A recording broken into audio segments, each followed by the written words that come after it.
So I haven't done this since April. I've tried to a few times. Usually got interrupted or something happened. Or I think I just hit the horn on my car, so I hope no one thinks I'm beeping at them.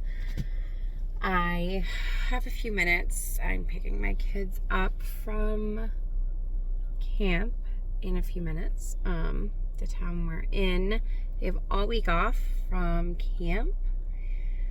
So they're going to camp.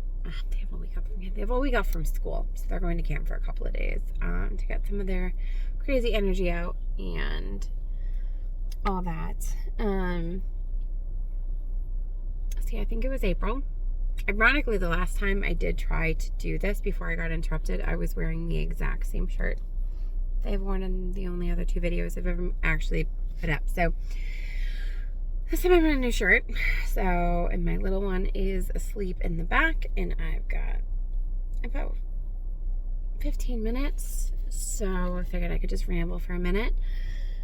I am in my final days, hopefully, of getting myself ready to go on an elimination diet.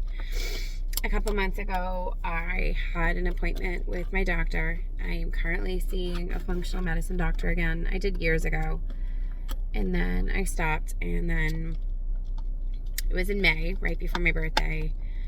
I was feeling kind of desperate because nothing felt like it was working. I had been in one of my arthritis flares for, 6 weeks or so at the time, and I just felt desperate. And the time before I was going to do it, it was months. It would have taken months to get in. And in a desperate moment, I called, and they said, they actually have an opening in a week. And I took it.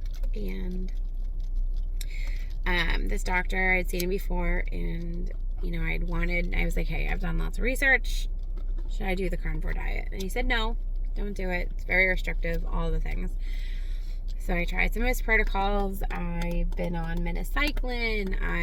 I've done all kinds of stuff. And unfortunately, my labs back in September, I think, showed that my CRP levels were getting better, which is good. They were still much higher than they should be, but I had cut them in half. So that was huge, huge, huge. But my Indican test actually showed that my gut health was getting worse. So I think the Indican test goes up to like a +4 is like the highest you can test that, and mine was a +3. So not great. I've been dealing with SIBO. He thinks my gut's leaking. And so basically we kind of got to the point where like, you know what? Why don't we try this diet?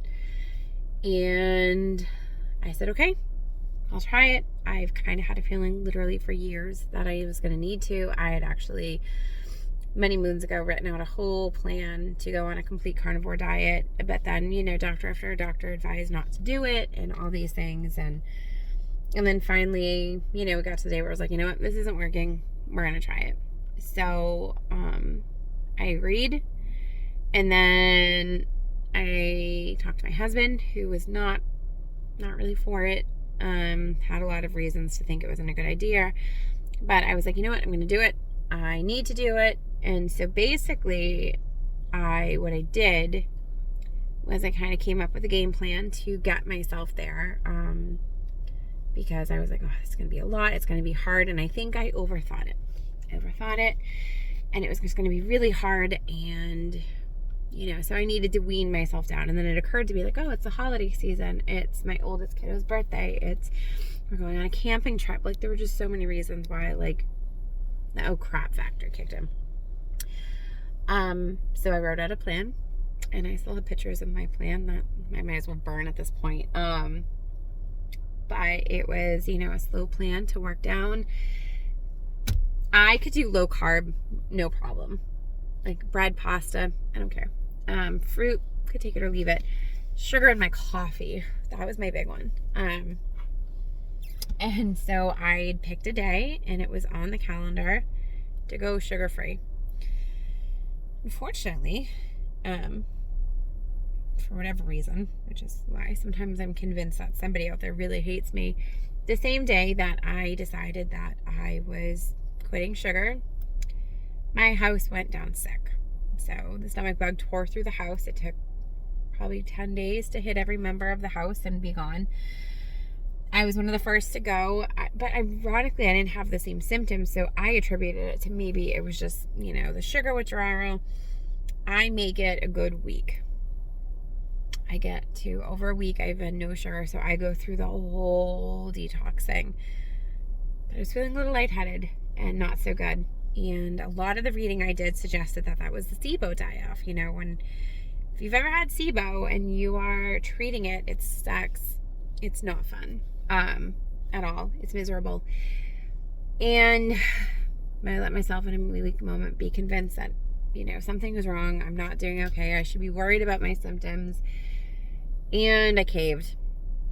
And, my husband was going on a work trip and he was worried that I was lightheaded. And so I agreed to back off for the week so he didn't have to worry about it while he was gone. And then I was going to resume.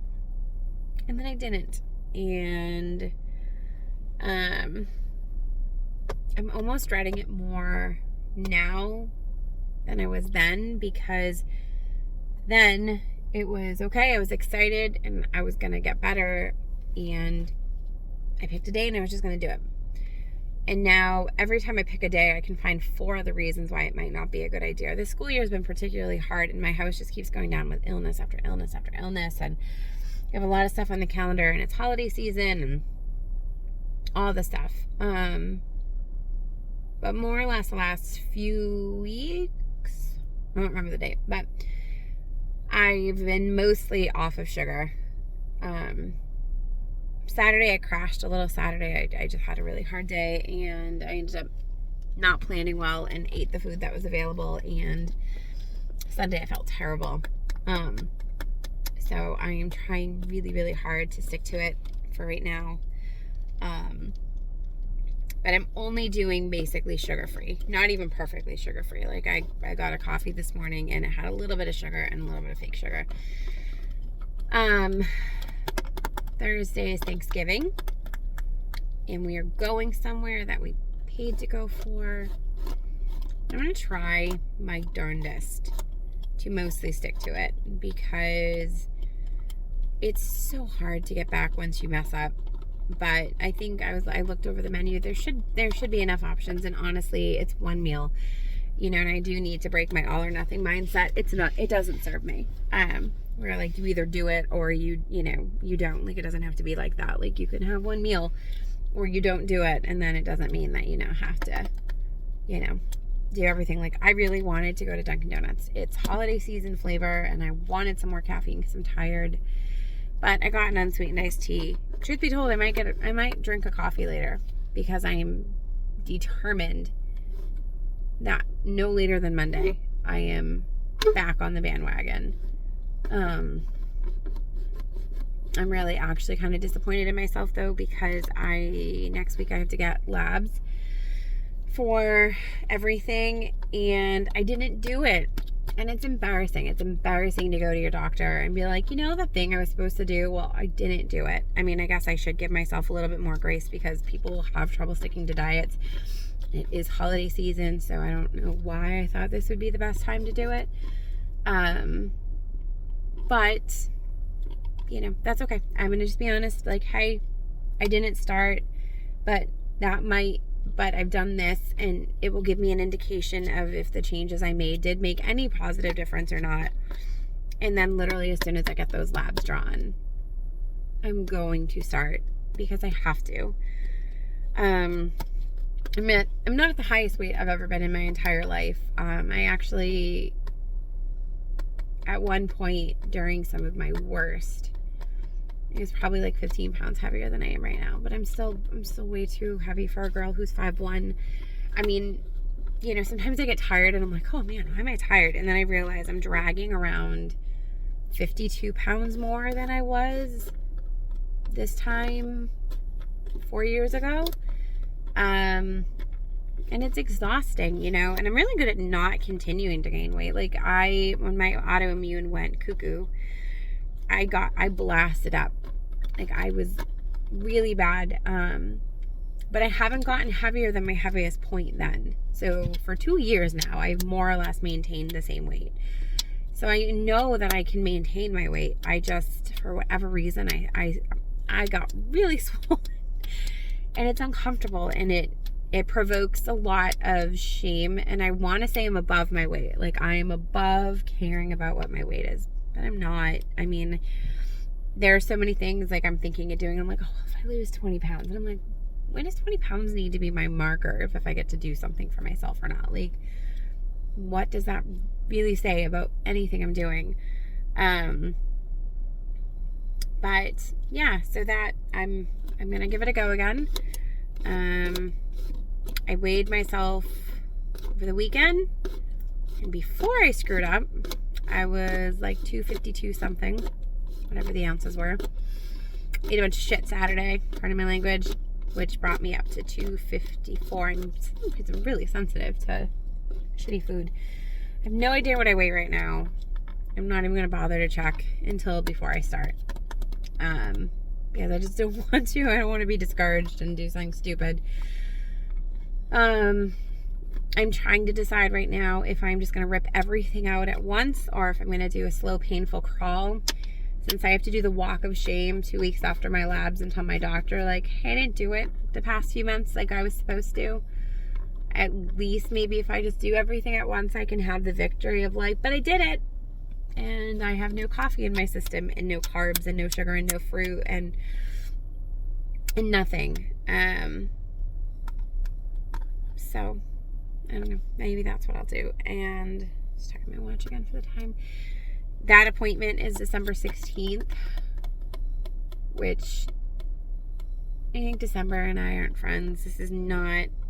December's a bad season for me, and I actually really love the holidays, so it's even more cruel to me that December is such a bad time of year for me. But for some reason, around like the December 9th to December 17th season, multiple years in a row, is just a bad season for me. 4 years ago, it was testing and emergency surgery, and then a lot of personal heartache, and then the year after, some personal stuff going down. And then 2 years ago, around this time, I found myself pregnant at 4 months postpartum. And so much for exclusive breastfeeding prevents pregnancy, because it doesn't. Not for me, I guess. And then I ended up, it was a bad month.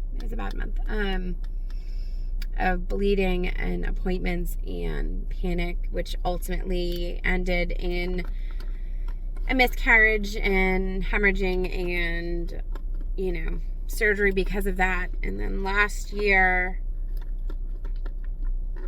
that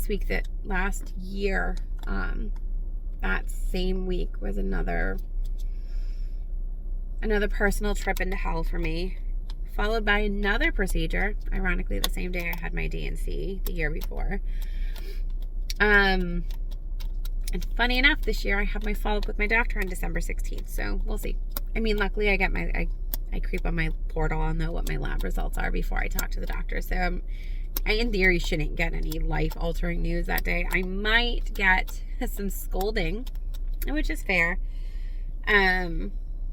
Especially where this is the doctor who, when I had one of my appointments with him and I was pretty vulnerable and I said, some days I feel like I'm dying, and he was like, I don't think you're dying. And I hate the fact that he said, I don't think you're dying, but I don't know how you're functioning.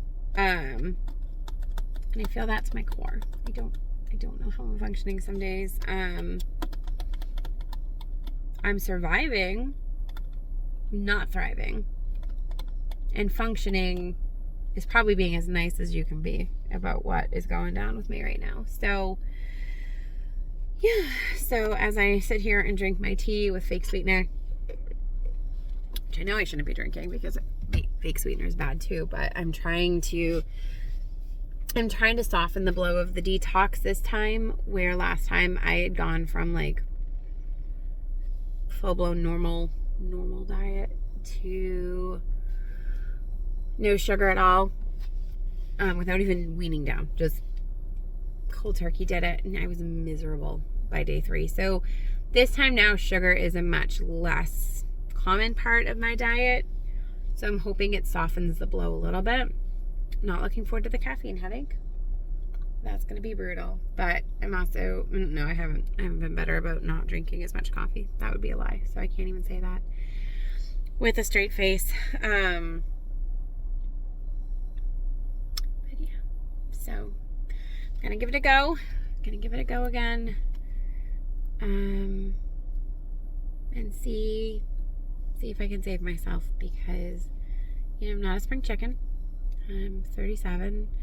But I also refuse to accept that things are only going to get worse as I age. Because, you know, to me, my brain still thinks I'm 22. And my body likes to remind me that I'm not. And that's fine.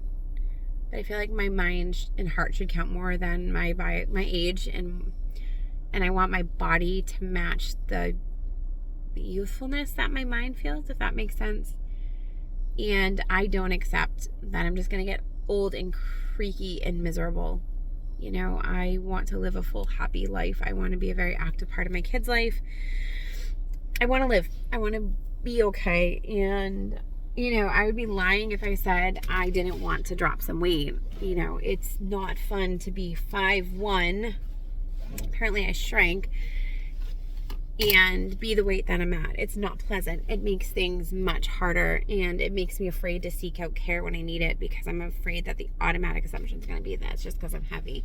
And that is a factor, you know, for certain things. But, you know, I didn't gain all my weight eating pizza. I suddenly just rapidly gained the weight, and I'd like my life back. So I am going to try to document it. Because there are a lot of things I've been through that I wish I documented the worst days, so that way when I feel like I'm a failure, I could look back and be like, look at you, look how far you've come. So I'm going to do that. I'm going to try to document it, if for no other reason as my own, like, personal video journal. I got rid of my Instagram again, and I'm off Facebook for the next year. So this is what I'm doing. And I hope more than anything else, I can look back this time next year and be so proud of myself. And honestly, either way, I'm proud of myself, because the last few years I have survived things that I thought would crush me. And I haven't fully been crushed. And I am truly looking forward to see where I'm at a year from now. So, until next time.